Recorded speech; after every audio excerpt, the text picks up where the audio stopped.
6 মাস ধরে এক্সাম দিতেছি। অনেকেই মনে করছে আমরা অটো পাস চাই। এখন আমরা চাচ্ছি না যে এই পরীক্ষাগুলো দিয়ে আর সময় নষ্ট করতে। ঢাকা শিক্ষা বোর্ড ঘেরাও করব, এটাই আমাদের এখন দাবি।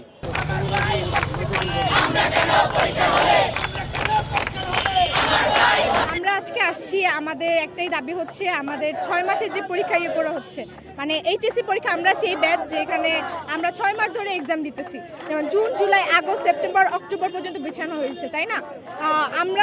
আমরাও জানি যে সিলেটে বন্যার কারণে আরও ওদের কতগুলো এক্সাম পিছানো হয়েছে, ওদেরও এক্সাম পরবর্তীতে নেওয়া হবে। তো আমরা যদি 6 মাস ধরে এক্সামই দিই তাহলে আমরা ভার্সিটিতে অ্যাডমিশন নেওয়ার প্রিপারেশনটা কখন নিব?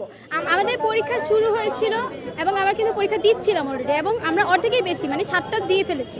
এখন 6টা পরীক্ষা স্থগিত হয় আন্দোলন চলাকালীন, এবং মানে দেশে অস্থিতিশীল পরীক্ষার কারণে বারবার রুটিন প্রকাশ হয় এবং স্থগিত করা হয়।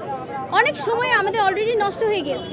এখন আমরা চাচ্ছি না যে এই পরীক্ষাগুলো দিয়ে আর সময় নষ্ট করতে। সমন্বয়কদের সাথে গতকালকে আমাদের ঢাকা বিশ্ববিদ্যালয়ের অডিটোরিয়ামে কথা হয়েছে। ওনারা আমাদের সরাসরি মানে আমাদের দাবির সাথে একমত জানায় নাই, বরঞ্চ বিপরীত প্রকাশ করেছে। 6000 mAh battery, one and only Power Master, Next-G N73.